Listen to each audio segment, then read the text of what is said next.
Hi, everybody. My name is Anna Sampson. I am the executive director of the environmental nonprofit called We Are Neutral. We Are Neutral has 15 years of experience helping businesses, individuals, events, products, you name it, calculate their very comprehensive carbon footprint so we can help them to reduce their carbon footprint and take responsibility for the rest so that they can achieve carbon neutrality. I've been here 10 years, and in those 10 years have done a lot of environmental math. And I hope to attempt to answer the question today of what we should all be doing. I think that we all don't quite know what to do with our hands right now, and I hope to point us in the right direction. Let me share my screen.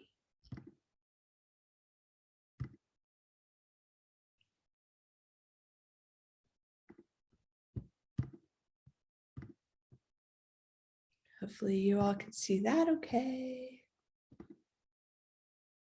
Okay, so what should we be doing? There are some potentially harsh and hard to hear facts throughout this talk, but it is my responsibility to speak the truth.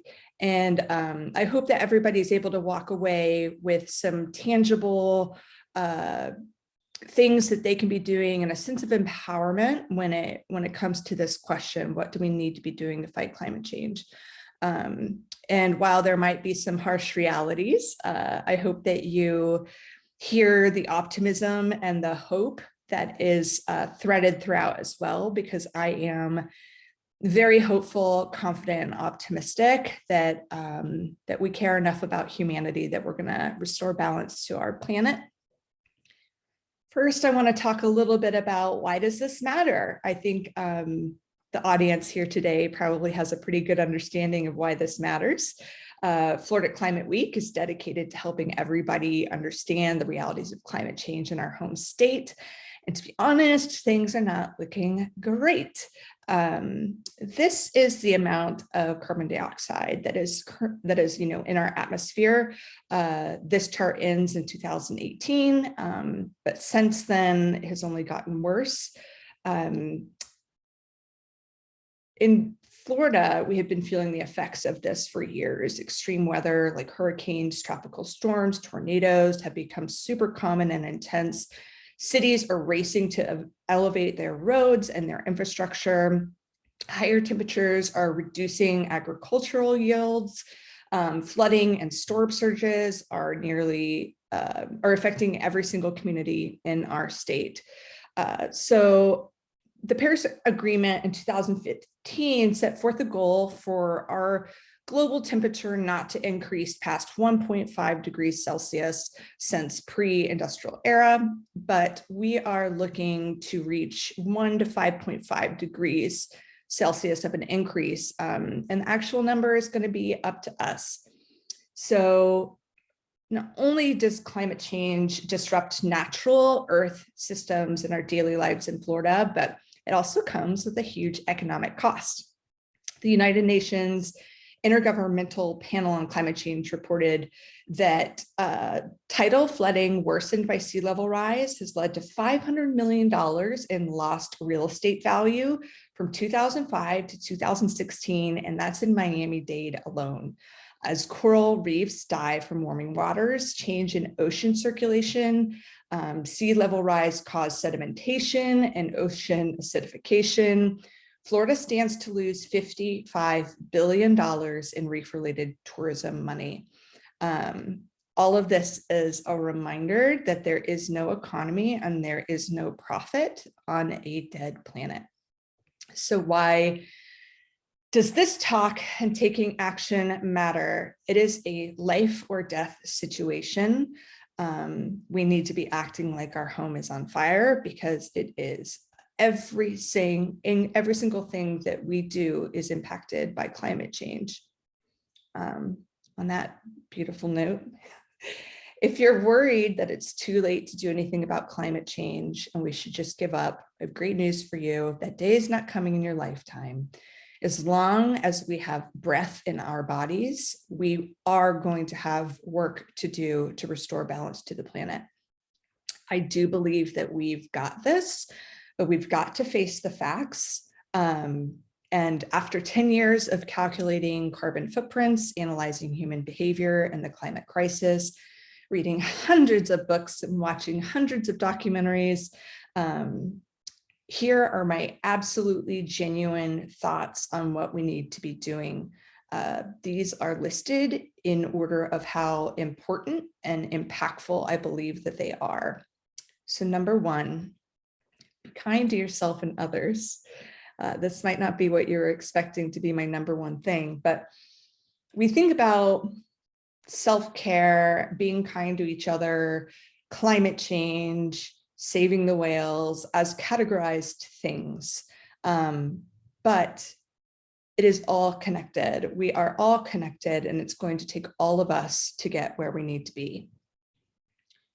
We are comprised of 84 minerals, 23 elements, and 8 gallons of water spread across 38 trillion cells.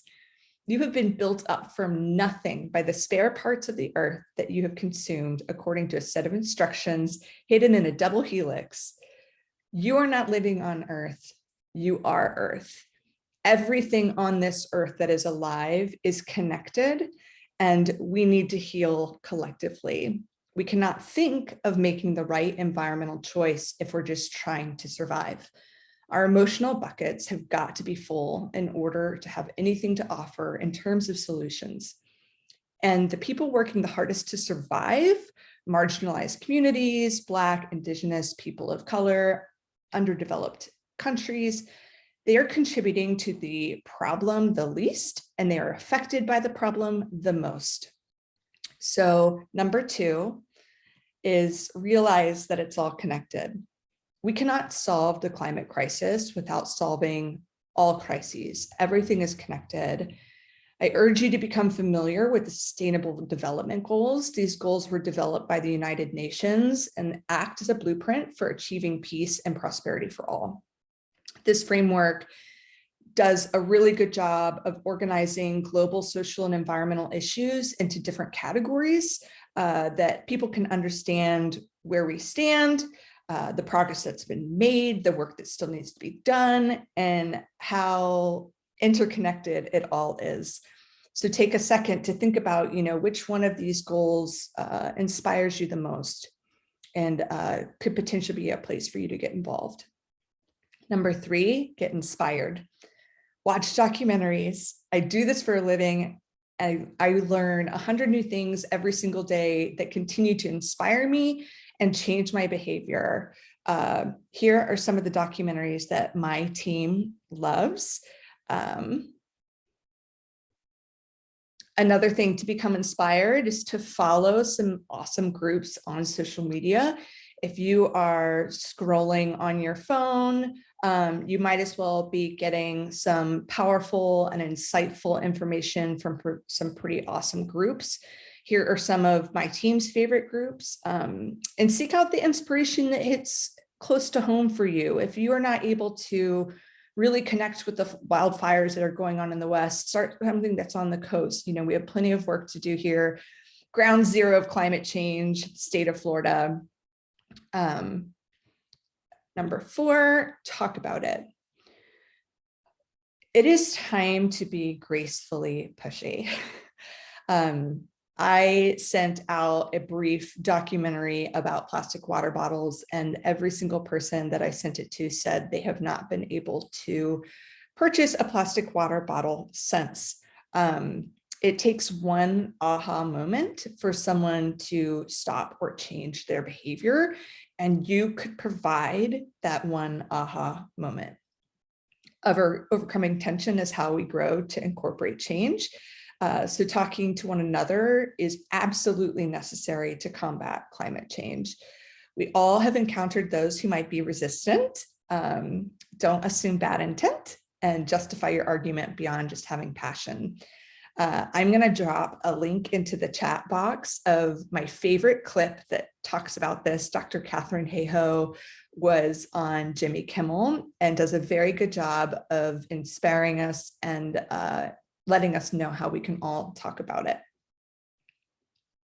Number five, Vote with your vote. This is so important. I've heard it so many times. My vote doesn't matter, but it does. Every vote, every national vote, every local election vote, every single petition you sign, every poll that you participate in matters so much. People are in power that need your votes, and they are listening. There was a clip of President Obama in a documentary, and he was saying that he did not believe or support same-sex marriage.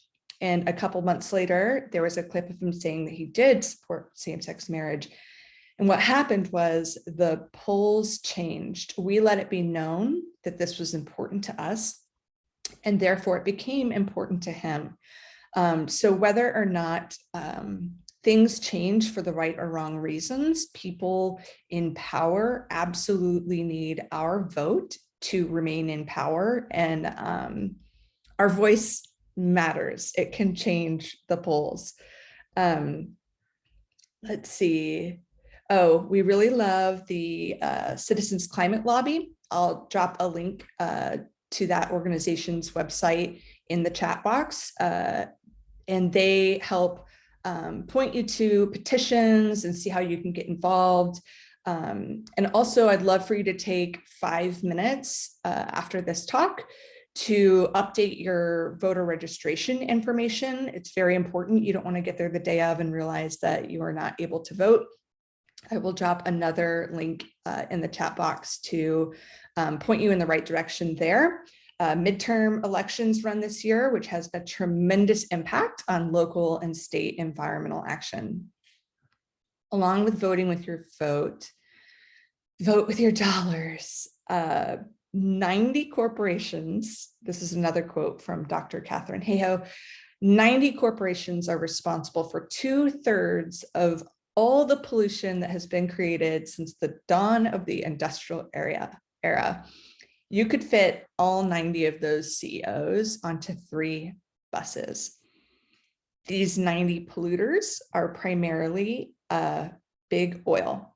So as fuel prices soar, the net income of oil and gas companies is exploding. And what's worse is we are begging for renewable energy, and fossil fuel companies are lobbying against those changes in the business and energy sectors. So under these business as usual circumstances that are great for big oil, we still have the power to send market signals to hold these brands accountable. So it turns out that big brands have big carbon footprints. Here are the biggest businesses that our world has. And we need to be avoiding these big businesses that have big carbon footprints. Our dollar has power. We also need to be avoiding businesses that are heavy plastic polluters. These are the biggest companies and their associated brands that are responsible for all of the plastic pollution in our world. Just one little thing, Pepsi alone operates the largest trucking fleet in the world, including 11,245 tractors, 3,600 trucks, 18,000 trailers, 17,000 pickups. And all of that is supported by a lot of fuel purchases, which makes big oil happy.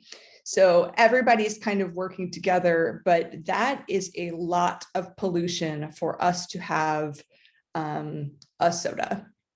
So I hope that that sticks with you, at least for a day or a week. My team looked into it, and all of these brands, these plastic polluting brands, these big brands, big oil, they all have a sustainability pledge, a net zero goal, carbon neutrality goal, green pledges. And this brings me to my next point. Number 7, beware of greenwashing. Greenwashing is when a big brand, like some of the ones pictured above, fast food, fast fashion, big oil, big box stores, hotels, car companies. They're making environmental claims that appear to be working on the problem. They're choosing teeny tiny things to be focused on that is not moving the needle at all, and instead is convincing us that they are making this issue a priority, which they are not. Here are some examples of greenwashing. Sorry, not sorry to throw these brands under the bus a little bit. I saw this Sprite ad and just, it gave me the giggles. It says the new bottle, same Sprite, now made with clear plastic to help this bottle be remade. The big problem was not the color of the plastic of the Sprite bottle. The big problem is that the bottle is made out of plastic. So this, again, it's almost like a magician's illusion to get you to look over here, so you're not really looking at the big problem that we have here. Another example, Coca-Cola has this ban that I actually saw in person that says cleaner air for the long haul. When they're continuing to mine for new plastics because recycled plastic is not desired anymore, it doesn't make me feel like there's the long haul in mind. Another example, H&M has a program where you can drop off any of your used clothing and get 10% off. But I'm skeptical of the clothing that you're dropping off actually being made into new clothing. So again, be aware of whether or not you feel like these claims are appropriate to the magnitude of the problem.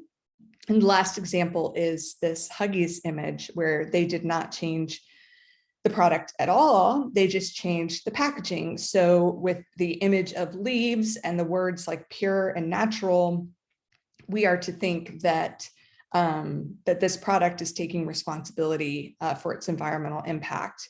But again, I am skeptical of this. So what to do about it? Spot it, learn how to recognize it, and call them out at them on social media. They need our dollars to survive. And if we are loud, they will change their ways. The reason that they're making these attempts in the first place is because we have started to show how much, how important it is to us. Let's see. So back to recycling a little bit. According to the Plastic Waste Makers Index, 100 companies are responsible for more than 90% of all global plastic waste. And that was that image I showed you previously. Only 2% of single-use plastics are made from recycled plastics. And of the billions of tons of trash produced globally, only 13% of it has been recycled, 13%. The other 80% is incinerated, sitting in landfills, or taking up space in our ecosystems, our oceans, and our forests forever. Recycling has been used to make us think that our trash has a place to go, but it does not. Nobody is interested in purchasing used single-use plastic to make into new plastic. It is far cheaper to mine petroleum and make new single-use plastics. So this is something that we call wish cycling, where we throw our items in the bin and they disappear and we think that somebody else is taking care of it, and that is not true. So call them out. That's the action item here, is to call them out, and everybody can let them know that this is not okay. And then a little bit more on a positive side, I don't expect you all to research every single brand that exists and understand whether or not their environmental claims are greenwashing or genuine. The B Corporation is a group that conducts rigorous certifications for companies that legitimately are interested in doing right by the people and the planet and their employees. They put people and the planet above profit. We are Neutral Sister Organization, Sense of Scale, just became a certified B Corp. And I can tell you that this is a very comprehensive audit that they do on your company to make sure that that you're taking responsibility for what you need to take responsibility for. This is a pretty popular certification, and like I said, I have had personal experience with it. I'm able to walk in any local store and find almost everything I need by supporting B Corps only. So this is, by no means the only group that provides these certifications, but if you find something that has this seal, I know for a fact that that corporation has put their employees and the environment and society above profit. Number 8 is buy less, buy used, buy locally, and responsibly in that order. So every single thing that we purchase has a carbon footprint. Items are designed to break so that you have to buy more of them. So buy less, buy used, and repair when you can, please. I encourage you all to watch The Story of Stuff, which again, I will put the link in the chat box, which just highlights how much effort and how many carbon emissions go into producing a single item that we drive to the store and go purchase without having a second thought about. This is a pretty amazing thing. It's actually a poster about a spoon. It's pretty amazing that our society has reached a point where the effort necessary to extract oil from the ground, ship it to a refinery, turn it into plastic, shape it appropriately, chuck it to a store, buy it, and bring it home is considered to be easier or less effort than what it takes to just wash the spoon when you're done with it. These are the types of things that I can't unsee and can't unhear doing what I do. And I hope that that's just a little bit contagious today. So buy less. And then number 9, donate. So you can actually double your efforts by not only boycotting the culprits of this problem, but by supporting the people on the ground doing the hard work, like planting trees. These are some of our favorite groups that we love to support with our dollars, and that we know for a fact are doing amazing things nationally, and then a lot of Florida-based groups on here as well. So the next section, number 10, fly less. I feel like this is probably where I'm getting to the point that you thought this talk would be, which is things that we can do to reduce our own carbon footprints, right? The term carbon footprint was actually, BP was the group that came up with the term carbon footprint. And again, it was, in my belief, it was to make us distracted from the biggest players for climate change and make us feel like it was our fault. We do absolutely have responsibility for our own actions. But again, the 90 companies that are responsible for 2/3 of pollution are really, really responsible. But we can definitely and certainly do our part. So fly less. Fossil fuels being burned directly, especially high up in the atmosphere, does the most harm. Fossil fuels are plants and animals that never biodegraded hundreds of millions of years ago. We're burning through them in hundreds of years. So hundreds of millions of years to create a fossil fuel. And we are using them for a 2 or 3 hour flight. We cannot create more fossil fuels. And beyond that, burning them is warming our planet to the point of potentially no return. You would have to plant 15,000 trees, and they would have to grow for 10 years to absorb the pollution that is generated from just one flight. So don't fly if you can help it. Most of the time, also, just so you know, the carbon footprint of a flight, sometimes if you book a flight, it'll ask you to offset the carbon footprint of your flight for a few dollars. That is only your portion of the flight. So if there's, if it says that, the carbon footprint of your flight is 1 ton, you multiply that by 300 passengers, and that's a 300-ton flight. If you're gonna fly, understand the true carbon footprint of that flight. And then you can reach out to groups like myself, We Are Neutral, and we can help you make decisions on how to fly the most efficiently, and also assist with you doing an equal and opposite amount of good, like planting trees to compensate for that flight. So reach out to us and we can assist with that. Fun fact, maybe not fun. You could drive from Orlando to Atlanta more than 416 times to have the same environmental impact as just one plane flying the same distance. It's a ratio of 1 to 416. So hopefully that puts flying versus driving into perspective just a little bit. Of course, the next one is driveless. Again, directly burning a fossil fuel by driving your car next to flying is just about the worst thing. Opt for locations that are closest to your home. Don't circle around trying to find the best parking spot. Make sure your car is in really good health to optimize its fuel efficiency. And if possible, go electric. And again, if you're going to drive, carpool, and then understand the true carbon footprint of your annual driving habits and take responsibility for them. So again, we can help your business or your lifestyle calculate the carbon footprint of that so that you can reduce it and then take responsibility for it. Another fact, every mile you drive in your car produces a 2-foot cube of carbon emissions. So I always say that if, carbon emissions were pink, we might be acting differently, because I think we would be judging each other as we drive down the road. But you think of a 2-foot cube for every single mile you drive in your car, and think about probably 5,000 miles on average a year and billions of people on the planet. That's a lot of 2-foot cube of, carbon emissions.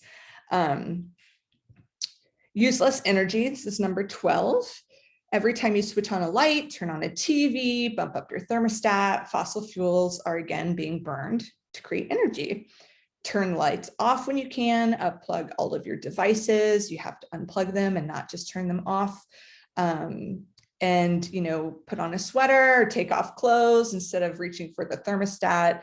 It might feel small, but I can tell you how much it adds up. And again, understanding the carbon footprint of your lifestyle is a huge aha moment to help you understand the areas of your lifestyle that might need more attention than others. Using fossil fuels from your local power grid for your home's electricity has the same environmental impact as powering your home with solar for 25 years. There are some great groups. We work with Climate First Bank. They have an incredible solar loan program. And what I have found is that the monthly payments towards that loan are equal, if not less, than the monthly payments to your utility company. And obviously it feels a lot better. Use less water. Oh man, the highest concentration of freshwater springs in the entire world is in the state of Florida. And a lot of the brands that we've kind of looked at already are trying to pull permits that cost about $100 to pump water from our springs to put into bottled water. Fresh water is not a renewable resource. And just like fossil fuels, we're consuming it faster than it takes the earth to produce it. So just 3% of the earth's water is fresh water. And obviously it is vital to our existence. So please, potentially use rainwater. So we're using potable water to flush our toilets and to water our lawns. And simply collecting rainwater to do those actions is a huge, huge step in the right direction. And drinking just one disposable plastic water bottle has the same environmental impact as refilling a reusable bottle with tap water for an entire year. So just one bottle of water, plastic bottle of water, equals the carbon footprint of drinking tap water for an entire year. So again, I really hope that fact sticks with you the next time you go reach for one. Eat less or no meat. On average, the carbon footprint of a plant-based food diet is 50 times smaller than one of animal products. Please, think about the water that it takes to grow the grass to feed the cow, and the shipments and everything associated with meat versus plants when making your diet choices. Every individual cheeseburger has the same environmental impact as eating almost 60 salads. So again, these ratios are meant to just bring some awareness. 1 to 60, that's a pretty significant environmental ratio. Number 15 is compost. So I'm begging you all to watch the documentary Kiss the Ground. I, again, will put that link in the chat. It's a documentary that explains that soil acts just like oceans and can potentially absorb more carbon emissions than forests. Healthy soil is a huge contributor to restoring balance to our planet. Composting your food scraps creates healthy soil and ensures that your food waste doesn't end up in a landfill. Nearly 925 million people around the world, or 12% of the global population, face food insecurity. And on the flip side, 40% of the food that we make never gets eaten by humans, and the majority of that ends up in a landfill. So for us to be more aware of the diets that we choose and where that food waste ends up, obviously the least we can do is not contribute to the landfill generated carbon emissions by composting. Composting just 1 year's worth of food waste will divert 8 years worth of carbon emissions from landfill food waste being added to the atmosphere. Again, these ratios are just crazy. 1 to 8 years. Composting is not hard. And let's see. Yeah, trying imperfectly is better than not trying at all. We actually have a group here in Gainesville, Florida, a nonprofit organization that does curbside composting for us. So every week our food scraps are picked up and they're generated, and then soil is generated from them. And very last, number 16, know, understand, reduce, and offset your carbon footprint. We obviously can help with that. We would love to provide a carbon footprint assessment for you. This is an example, don't want this to be overwhelming, of a carbon footprint that you might receive from us after we collect all the data. This is for an event. So we gather data from electricity, water, wastewater, gas, hotel rooms. I mean, it's incredibly comprehensive. We believe that online carbon calculators have their place, but a lot of times the event coordinator or a business owner or an individual is responsible for entering correct information on that online carbon calculator. And since we have 15 years of experience doing this, we think that a little hand-holding has proven to be pretty impactful. So this is an example of a carbon footprint that we might send to an event to potentially take responsibility. As you can see, this example is 6.65 tons with everything included. And you can see at the bottom, that's 110 tree saplings that we would have to plant and grow for 10 years. And we actually did that with this group. So in 15 years, We Are Neutral has spared 63,000 metric tons of CO2e spared from the atmosphere. We planted 61,000 native trees, mostly in Florida. We've provided energy upgrades for 1,300 low-income families, saving them over $3 million. We have diverted 74,000 pounds of food waste from the landfill and hosted about 1,100 volunteers. So we feel, pretty good with this dashboard, but would love the support to do even more. Obviously, I love what I do and would love to assist with answering any questions you have, providing any resources, and helping you to understand, reduce, and offset your carbon footprint. So don't be a stranger. And I'd love for you to take the last little bit of our block of time here to check out some of the resources that I put in the chat box. And thank you so much for having me today. And I hope you guys have a great rest of the event.